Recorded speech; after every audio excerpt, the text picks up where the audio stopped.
Ay, napakasarap pala ng buhangin. Ante ko laro. Good morning. First, we need to look fresh.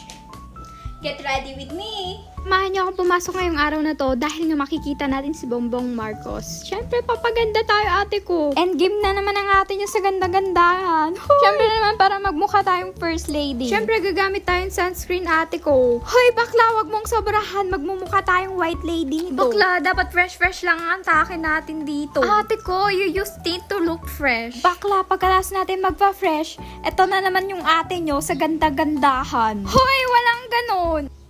Siyempre, ito tayo magpapahatid. Bakla, alangan naman maglalakad. Siyempre, on the way na tayo para makita natin si President.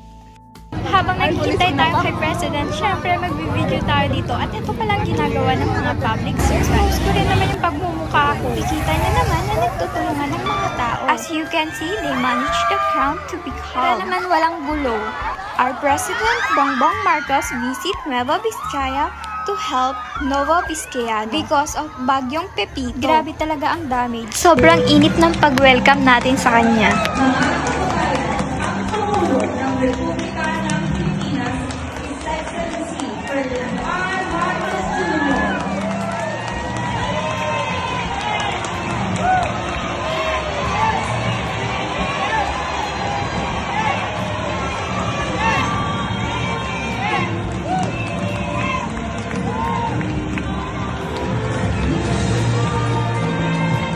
President Bongbong Marcos went in Nueva Vizcaya to stand with our kababayans as they recover from devastation caused by the typhoons Nika, Ophel, and Pepito. These three successive typhoons also left homes, roads, and infrastructure severely damaged. So our president provides over 52 million in financial assistance and more than 1,000 family food packs as support for the recovery.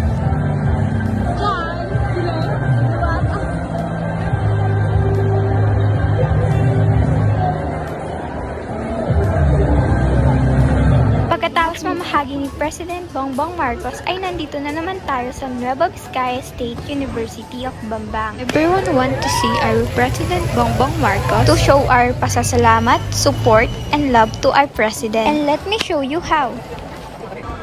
Ayan, code 1 o. Tignan nyo, bakit 1? Tignan nyo, yung sakyan niya, naka 1. Yan, ganyan o. Kaya code 1 ang tawag dyan na rin. Dito kayo.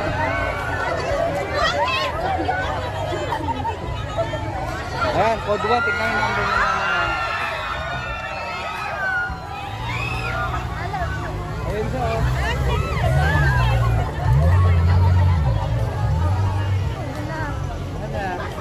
Ganun lang. Yan lang. Okay.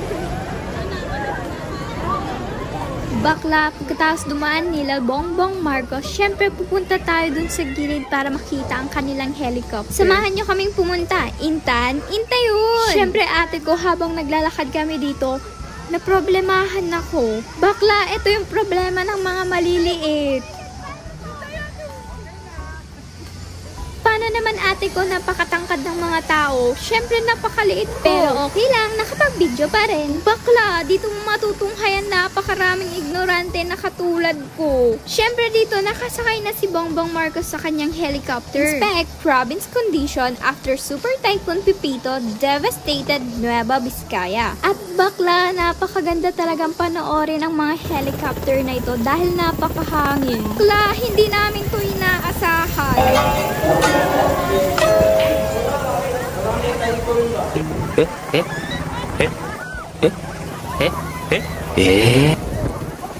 Hoy, napakasarap pala ng buhangin. Ante ko laro. Ice cream yummy. Ice cream good. Unforgettable experience to. Dito na mag-end ang aking vlog. Bye!